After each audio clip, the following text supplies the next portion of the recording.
You can eat outside the building. That is what he said to me, not quietly, not as a suggestion. He announced it like he was doing me a favor, giving me permission to leave the party that I helped prepare for, that I brought a gift to, that I dressed up for, even though my nicest clothes were just clean jeans and a shirt I ironed twice to get the creases right. Why would we waste a chair on you? 23 people in that room, some sitting, some standing by the food, some laughing at something someone said. But when he spoke those words, everything stopped. Not because anyone defended me, because they were all waiting to see what I would do. Whether I would cry, whether I would argue, whether I would just leave like he wanted. I looked at the tables they had pushed together, the white cloth someone draped over them, the plates of food that smelled so good my stomach hurt because I had not eaten since morning. I looked at the people sitting there, people I trained when they started, people who showed up late 3 times a week, people who called in sick on the busiest days, and left me to handle double the work. Even Lauren was sitting there. Lauren, who somehow always messed up the orders, and then told the bosses it was my fault. And they believed her because she knew how to smile and laugh at their jokes. I had been there 3 years, 3 full years. When the place was so small, we all knew each other's birthdays. When busy season meant all of us stayed late and helped each other. When the owner still came to the back where we worked and asked if we needed anything. My name is Beth. I am 34 years old. I have a daughter who is 8. Her father left before she was born, so it has always been just us. This job was supposed to be temporary. 3 months, maybe 6, just until I figured out what came next. But 3 months became a year, and a year became 3, because it paid enough to keep us fed and housed, and because I was good at it. I knew every product we packed. I knew which boxes fit which items.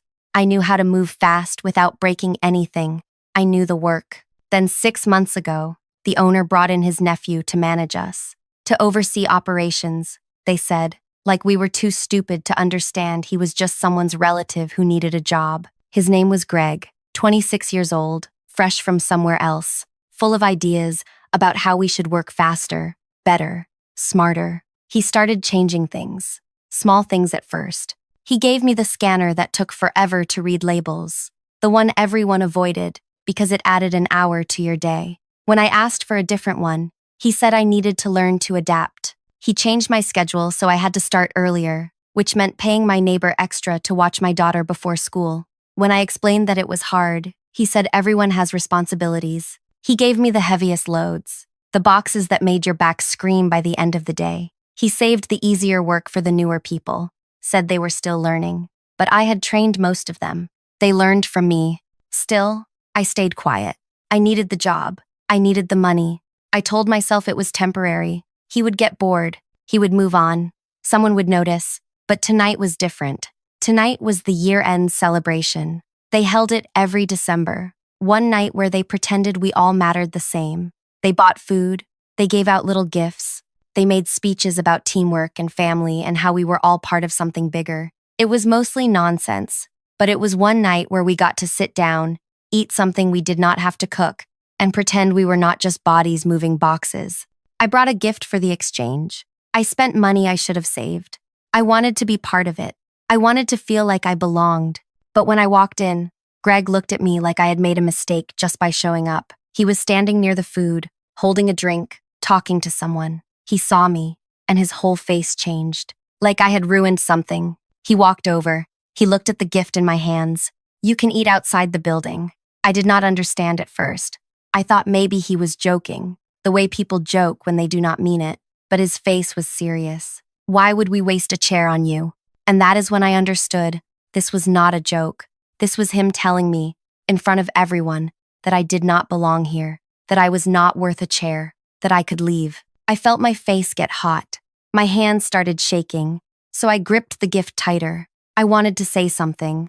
I wanted to ask why. I wanted to scream at him that I had been here longer than almost anyone, that I worked harder than half the people sitting down, that I deserved to be here. But I did not say any of that, because I knew it would not matter. He had already decided, and no one in that room was going to defend me. So I stood there, holding my gift, feeling every single person looking at me. And that is when something inside me shifted. Not anger, exactly.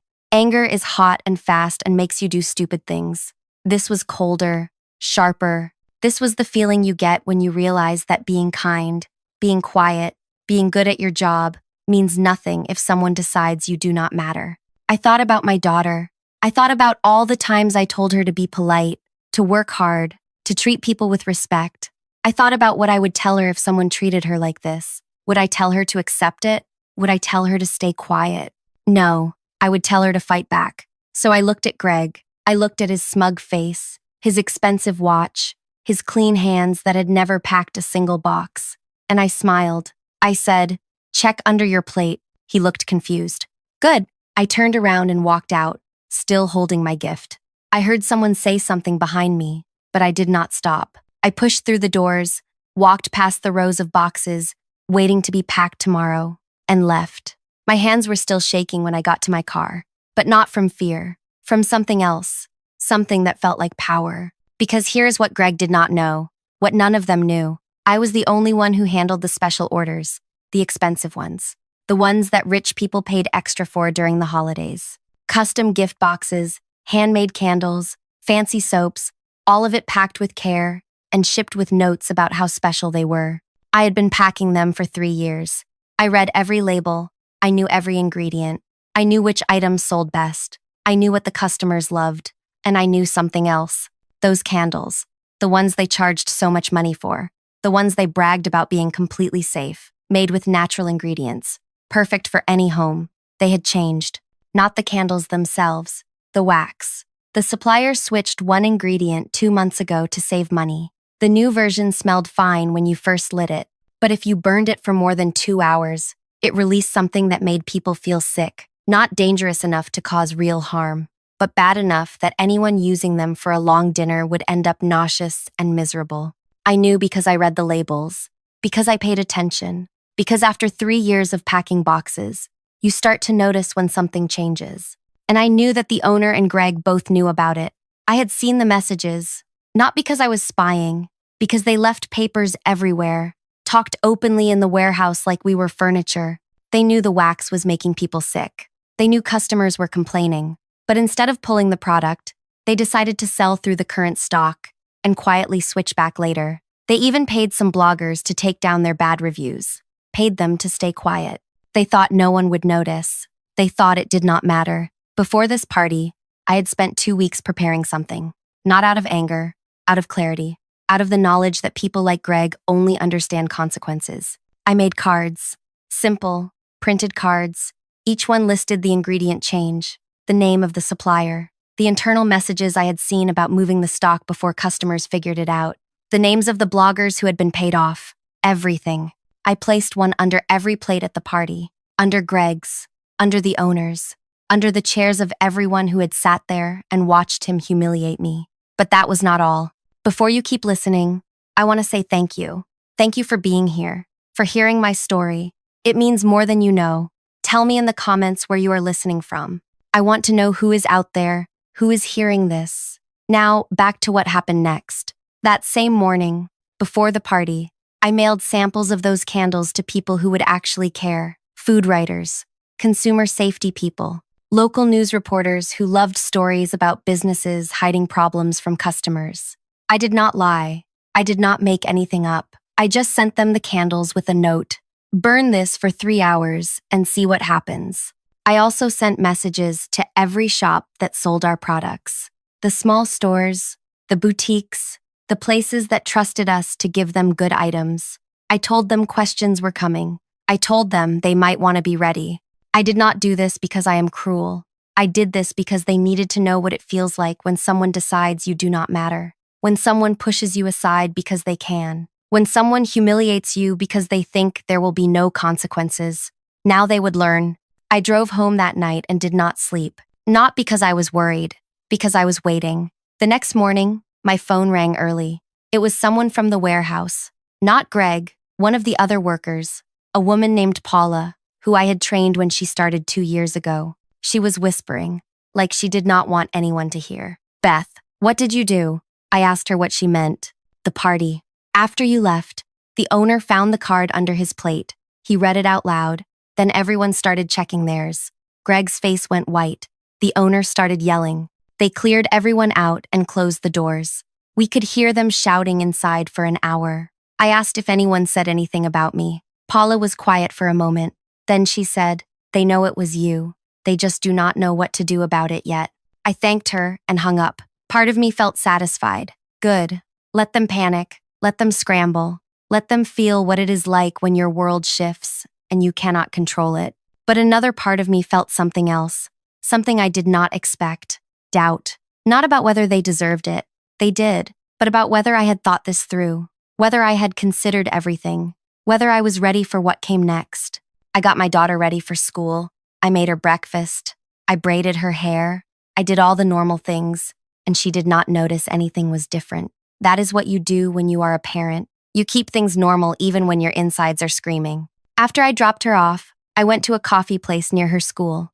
Not one of the fancy ones. Just a regular place where working people stop for cheap drinks and a place to sit. I ordered something hot and sat by the window. My phone buzzed. A message from a number I did not recognize. When I opened it, my stomach dropped. It was from the owner. "We need to talk. Today, noon. You know where." I stared at the message for a long time. I could ignore it. I could block the number. I could pretend I never saw it, but that would just delay things. And I had not come this far to hide. I typed back, "I will be there." The hours until noon felt like days. I sat in that coffee place until they started looking at me strange for taking up space too long. Then I drove around. I parked near a playground and watched kids play. I thought about my daughter. I thought about what I was teaching her by doing this. Was I teaching her to stand up for herself? Or was I teaching her that hurting people back is the answer? At 11:45, I drove to the warehouse. The building looked the same as always. Gray walls, loading bay, small front entrance. I had walked through those doors 1,000 times, but today felt different. I parked and sat in my car for a few minutes. I could still leave. I could drive away, find another job, move on. But that felt like losing, like letting them win. So I got out and walked inside. The front area was empty. Usually there was someone at the small window where deliveries got signed in. But today, no one was there. I stood there, waiting, until I heard footsteps. It was the owner, not Greg, just him. He looked older than I remembered, tired. He gestured for me to follow him, and we walked through the warehouse to a small room in the back, the place where they did inventory counts. It smelled like cardboard and dust. He closed the door behind us. For a moment, neither of us spoke. Then he said, "Why?" Not angry, not yelling, just tired. I could have said a lot of things. I could have listed every unfair thing Greg had done. I could have talked about the party, about being humiliated, about 3 years of loyalty meaning nothing. But instead, I just said, because someone needed to. He sat down on one of the stools they kept in there. He rubbed his face with both hands. "Do you know what you have done?" I said yes. He shook his head. "Those bloggers you sent the candles to. 3 of them posted this morning. By tonight, it will be everywhere. Our wholesale clients are already asking questions. Some of them are threatening to pull our products. Do you understand what that means?" I understood exactly what that meant. He looked at me, and for the first time, I saw something other than a boss. I saw a man who had built something and was watching it crack. That ingredient change. You are right. We knew. We should have pulled the product immediately. But we had so much stock, and the holidays were coming, and I thought we could just sell through it, and no one would get seriously hurt. I made a bad choice. I know that. I did not say anything. He kept talking. "Greg is my nephew, my sister's son. He was struggling, so I gave him a job. I thought it would help him grow up, learn responsibility. But he has been making mistakes since he got here. The way he treated you at the party, that was wrong. I should have stopped it. I should have said something. I wanted to feel sympathy. I wanted to feel like maybe this conversation would change something. But all I felt was cold. I asked him, "So what now?" He looked at me for a long time. Then he said, "I cannot have you here anymore. You know that. But I am not going to call what you did sabotage or theft or anything legal. Because if I do, you will talk. You will tell people I knew about the wax problem. You will make this worse. So we are going to call this a mutual separation. I will give you 2 months of pay. You leave quietly. 2 months of pay. Like that fixed anything." I asked him, "What about Greg?" He sighed. "Greg is family, but he is not going to be managing people anymore. I am moving him somewhere. He cannot cause more problems." I stood up. I did not shake his hand. I just walked out. As I left, I passed a few of the workers on the floor. They looked at me, but no one said anything. Paula gave me a small nod. Someone else turned away. I got in my car and drove. For the next week, I watched everything unfold from a distance. The bloggers posted like I knew they would. Their followers shared the posts. Local news picked it up, not because it was dangerous, but because it was a story about a business trying to hide something during the holidays. And people love that kind of story. The owner had to put out a statement. He apologized. He offered refunds. He promised better quality control, but the damage was done. People started asking what else the business was hiding. Wholesale clients pulled their orders. The boutique shops that had trusted them stopped returning calls. I found a new job within 2 weeks. Another warehouse, similar work, better pay. The manager there was fair. The people were fine. It was not perfect, but it was better. I thought I would feel satisfied. I thought watching them struggle would make me feel like I had won something. But instead, I felt hollow. Because 3 weeks after everything happened, Paula sent me another message. They cut hours. Half the warehouse is down to 3 days a week. Some people are looking for second jobs. It is bad. I read that message over and over. Those people had nothing to do with what Greg said to me. They did not humiliate me. They just worked there, same as I had. And now they were suffering because I had decided to burn the place down. I tried to tell myself it was not my fault. The owner made the choice to hide the wax problem. Greg made the choice to treat me badly. They brought this on themselves. But that did not change the fact that people who had done nothing wrong were now struggling to pay their bills. My daughter noticed I was quieter than usual. One night, after I put her to bed, she asked me if I was sad. I told her I was just tired. She looked at me with those big eyes and said, "Did something bad happen?"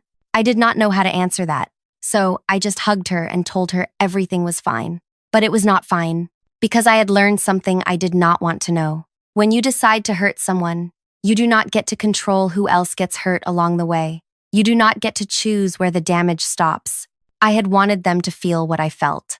I had wanted them to understand what it is like when someone takes something from you that you cannot get back. And I had succeeded, but I had also taken something from people who never took anything from me. That is the part no one tells you about getting even. It feels good for about a week, maybe 2, and then you start seeing the edges of what you broke, and you realize that satisfaction does not last, but guilt does. I started having dreams where I was back at that party, but in the dreams, when Greg told me to eat outside, I just left quietly. I went home. I let it go. And somehow, in those dreams, everything was fine. I would wake up feeling strange, like maybe my brain was trying to tell me something. A month passed, then 2. The news about the business died down. People moved on to other stories, other scandals, but the damage stayed. I heard through Paula that they had to let go of 4 people permanently. Not Greg, of course, not the owner, just the people at the bottom who could not afford to lose their jobs. One of them was a woman named Kim. She was 52. She had worked there longer than me. She had a husband who was sick and could not work anymore. That job was their only income. Paula told me, Kim cried when they let her go. Not loud crying, just quiet tears while she packed up her things. I felt sick when I heard that. I told myself it was not my fault. I kept repeating it. They made the choice to hide the problem with the candles. They made the choice to treat people badly. They built a business on cutting corners and hoping no one would notice. But I was the one who made sure people noticed. I was the one who chose the timing. Right before the holidays, when it would hurt the most. I knew what I was doing. I wanted it to hurt, and it did. My daughter asked me one night why I seemed so far away. We were eating dinner, just the 2 of us like always, and she said, "Mama, are you listening?" I realized I had not heard anything she had been saying. I apologized. I asked her to repeat it. She told me about something that happened at school. A girl who had been mean to her friend. How her friend wanted to be mean back, but my daughter told her not to. I asked her why she said that. She looked at me like the answer was obvious. Because being mean back does not fix it. It just makes more people sad. 8 years old. And she understood something I had forgotten. That night, after she went to sleep, I sat on the floor of my bedroom and cried. Not pretty crying. Ugly, exhausting crying that made my chest hurt. I cried because I had become someone I did not recognize. someone who hurt people on purpose, someone who justified it by saying they deserved it. Maybe they did deserve something. Maybe Greg needed to learn that his actions have weight. Maybe the owner needed to face what happens when you prioritize profit over people. But Kim did not deserve to lose her job. Paula did not deserve to have her hours cut. The other workers did not deserve to watch the place fall apart and wonder if they would be next. I had drawn a line between the guilty and the innocent, and I had convinced myself I could hurt one without touching the other. But that is not how the world works. When you break something, the pieces fly everywhere. You do not get to decide where they land. 3 months after the party, I got a call from a number I did not know. I almost did not answer, but something made me pick up. It was Kim. I felt my whole body go tense. She said my name like a question. Beth? I said yes. There was a long pause. Then she said, I know what you did. My throat closed up. I could not speak. She kept talking. Paula told me about the party, about the cards, about the candles. I know it was you. I waited for her to yell, to tell me I had ruined her life, to say all the things I had been thinking about myself. But instead, she said, I wanted to tell you something. I barely managed to say okay. She said, what happened to me was not fair. Losing that job nearly destroyed us. My husband and I had to move in with my brother. I had to take work cleaning houses, which kills my back but pays enough to survive. It has been the hardest few months of my life. I felt tears running down my face. Then she said, but it was not your fault. I started to argue, but she cut me off. Listen to me. I worked there for 5 years. I saw what that place was becoming. I saw the owner make choices that saved him money, but made our lives harder. I saw Greg treat people like garbage and get away with it because of his last name. I saw all of it, and I stayed quiet because I needed the job. We all did. We all stayed quiet while things got worse. So what happened? What you did? Maybe it was not the right way. Maybe people got hurt who should not have. But that business was built on something rotten, and eventually it was going to fall apart anyway. You just sped it up. I did not know what to say. She said, I am not calling to thank you. I am calling to tell you that you do not have to carry all of this by yourself. The owner made his choices. Greg made his. And yeah, you made yours. But we all played a part in what that place was. So stop acting like you are the only villain in this story. After she hung up, I sat there for a long time, holding the phone. She was right, but she was also wrong. Yes, other people made bad choices, but I made mine with full knowledge of who would get hurt. I did not stumble into this. I planned it. I executed it. I wanted them to suffer. And they did. But so did people I never intended to harm. That is the thing about vengeance. You think you are being precise. You think you are targeting the guilty. But pain spreads. It does not stay where you put it. 4 months after everything happened, I saw Greg. I was picking up my daughter from school, standing outside the gates with the other parents, when I saw him across the street. He was getting out of a car. He looked thinner, tired. He saw me too. For a moment, we just stared at each other. Then he crossed the street and walked toward me. Every part of me wanted to run, but I stayed. He stopped a few feet away. He did not look angry. He looked defeated. He said, my uncle sold the business last month. He could not keep it going. The new owners kept some people, let others go. I was one of the ones they let go. I did not say anything. He said, I know I was terrible to you. I know I had no right to say what I said at that party. I was trying to prove something, trying to show I was in charge. And I picked you because I thought you would not fight back. That makes me a coward. I know that now. I wanted to feel satisfaction hearing him admit it, but I just felt tired. He said, I do not expect you to forgive me. I just wanted you to know that I understand why you did what you did, and I am sorry. Then he walked away. My daughter came running out of the school gates, and I picked her up and held her tight. She asked me who that man was. I told her no one important, but that was a lie. He was important, not because I cared about him, but because seeing him reminded me of something I had been trying to forget. Hurting someone does not make you whole. It does not give back what they took. It just adds more hurt to the world. 6 months after the party, I was doing okay. The new job was stable. My daughter was happy. We had a routine that worked, but I could not stop thinking about the warehouse workers, the ones who lost their jobs, the ones who lost hours, the ones who had to scramble to survive because of something I set in motion. So I did something. I do not know if it helped. I do not know if it fixed anything, but I had to try. I started looking for places that were hiring, places that needed workers, that paid decent, that treated people fairly. When I found them, I reached out to Paula and asked her to spread the word. I gave her a list of businesses, contact names, positions open. I could not get anyone their old job back, but maybe I could help them find new ones. Paula sent the list around. A few people reached out to thank me. A few got interviews. 2 got hired. It was not enough. It did not undo the damage, but it was something. My daughter asked me one day why I was spending so much time on the computer looking at job listings for other people. I told her I was trying to help some friends who needed it. She said, "That is nice, Mama." And for the first time in months, I felt like maybe I was teaching her the right thing after all. Not that you should let people hurt you. Not that you should stay quiet when something is wrong. But that when you fight back, you have to be ready for what comes after. You have to be ready to see all the pieces you broke and decide if you can live with it.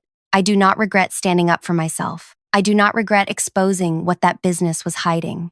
People deserve to know the truth, but I do regret not thinking about who else would pay the price. I regret not considering that my actions would ripple out beyond the people I was angry at. If I could go back, would I do it differently? I do not know. Maybe I would have found another way. Maybe I would have just left and found a new job and moved on. Or maybe I would have done exactly the same thing, because in that moment, it felt like the only option that gave me back any power. What I do know is this: getting even does not make you feel better for long. It burns bright and fast, and then it leaves you standing in the ashes, wondering what you actually won. I won my dignity back, maybe. I won the satisfaction of watching someone who hurt me face consequences. But I lost the version of myself who believed that doing the right thing always leads to the right outcome. Because sometimes there is no right outcome. Sometimes every choice costs something, and you just have to decide which cost you can live with. A year after that party, the business that bought out the owner reopened under a new name. They hired back some of the old workers. Not all of them, but some. I heard they treat people better. I heard the new management actually listens. Maybe something good came from all of it. Maybe not. I will never really know. What I do know is that I am different now. I do not stay quiet when something is wrong, but I also do not assume that burning everything down is the answer. My daughter is 9 now. She is smart and kind and strong. She stands up for her friends. She speaks up when something is unfair. And when she asks me for advice about how to handle someone who hurt her, I tell her the truth. I tell her that standing up for yourself matters, that your voice matters, that no one has the right to make you feel small. But I also tell her that how you fight back matters too, that actions have weight, that sometimes winning means everyone loses something. She does not fully understand yet, but she will, and maybe, by the time she does, I will have figured out how to forgive myself for the things I broke while trying to prove I mattered. Thank you for listening to my story. Thank you for hearing all of it, even the hard parts. Even the parts where I was not the hero. If this story meant something to you, if it made you think or feel something, I would be grateful if you would let me know. Leave a comment, share it with someone who needs to hear it. And if you want to hear more stories like this, real and raw and honest, subscribe, because we all have stories. We all have moments where we had to choose between staying quiet and fighting back. And maybe, by sharing them, we can help each other figure out how to do it better. This is my story. This is what happened when I decided I mattered enough to fight back. And this is what I learned about the cost of getting even.